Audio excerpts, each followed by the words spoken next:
Video में देखेंगे कि अपवर्तन और परावर्तन में क्या अंतर होता है फ्रेंड। आपको बता दें कि परावर्तन क्या होता है। एक मान लीजिए ये एक समतल दर्पण है या फिर कह सकते हैं कि ये एक शीशा है और यहाँ पर जो है ये किरण आई और ये किरण यहीं से फिर जो है उसी माध्यम में मुड़ गई। यानी अगर यहाँ पर वायु है और ये सूर्य की किरण है तो ये इसी माध्यम में आई और इसी माध्यम में चली गई, ये शीशे से टकराकर। तो इस प्रोसेस को कहा जाता है परावर्तन।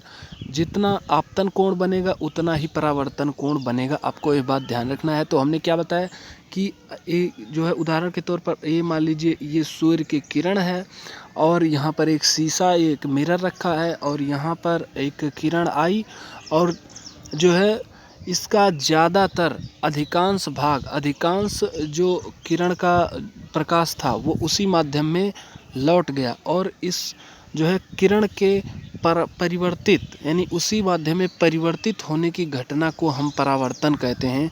प्रकाश का परावर्तन क्या हुआ, उसी माध्यम में आए उसी माध्यम में लौटने की प्रक्रिया को कहा जाता है प्रकाश का परावर्तन। और यहाँ पर आपतन कोण जितना बनता परावर्तन कोण। अब जानते हैं कि जो है ये तो परावर्तन था। अब देखते हैं कि अपवर्तन क्या होता है। अपवर्तन में बहुत ज़्यादा दिक्कत होती है तो आज हम अपवर्तन भी जानेंगे। प्रकाशीय किरण के एक माध्यम से दूसरे माध्यम में जाने पर अपने मार्ग से विचलित होने को जो है प्रकाश का अपवर्तन भी कहा जाता है। अपवर्तन भी देखिए यहाँ पर ये कांच मान लिया गया है यहाँ पर और ये है वायु, ठीक है। और ये किरण जब आती है तो मान लीजिए अगर आपके पास जो है ये गोली है या फिर कोई कांच है, बड़ा कांच है, तो जब आप देखेंगे कि जो है ये अगर सीधी आ रही है यानी अगर आप एक धूप में रखेंगे तो यहाँ पर ये किरण जो है सीधे चल रही थी, लेकिन जैसे ही ये कांच वाला माध्यम आएगा तुरंत जो है ये इधर झुक जाएगी। और देखिए इसको जाना चाहिए था सीधा, यानी इसको यहाँ से ऐसे सीधा जाना चाहिए था, लेकिन ये थोड़ा झुक गई और इसको कहा जाता है प्रकाश का अपवर्तन। प्रकाश का अपवर्तन इसको कहा जाता है क्योंकि ये सीधा नहीं गई, ये अपने मार्ग से विचलित हो गई, इसलिए इसको प्रकाश का अपवर्तन कहा जाता है। उदाहरण के तौर पे अगर आप देखें तो जो स्टार होते हैं, जो मतलब तारे होते हैं जो रात्रि के समय दिखाई देते हैं, वो जो है कई माध्यम से होता है। पहले निर्वात होता है, फिर उसके बाद में वायु होते हैं और कई माध्यम होते हैं। इसलिए अगर ये तारा यहाँ है तो आपको ऐसे दिखाई देगा, फिर उसके बाद में ऐसे दिखाई देगा और इसीलिए जो है आपको झिलमिल करते हुए दिखाई देते हैं। तो हमने आपको क्या बताया कि जब कोई प्रकाश किरण एक माध्यम से किसी दूसरे माध्यम में जाती है तो वह जो है अभिलंब की तरफ झुक जाती है। कहने का अभिलंब जो है यही है, एक बाउंडेशन है, मतलब आप सीधी रेखा मान सकते हैं।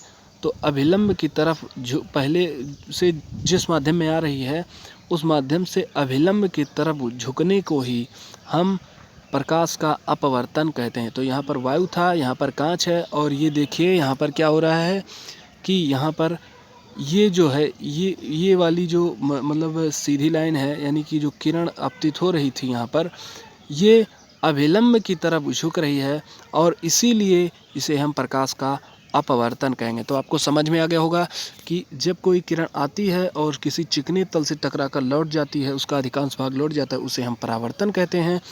और कोई मान लीजिए कि वायु माध्यम से अगर यहाँ पर कांच है तो ये जो है अगर हम इसको अभिलंब माने तो इसको अभिलंब की तरफ झुकने वाली घटना को, अब यहाँ पर मान लीजिए कि यहाँ पर वायु था, यहाँ पर कांच था और यहाँ पर अगर हम कोई दूसरा जो है माध्यम जो है यूज करें मतलब, तो यहाँ पर ये और अभिलंब की तरफ मुड़ जाएगी और इसी घटना को प्रकाश का अपवर्तन कहा जाता है। तो आशा करते हैं कि आपको प्रकाश का अपवर्तन परावर्तन दोनों ही क्लियर हो गया होगा।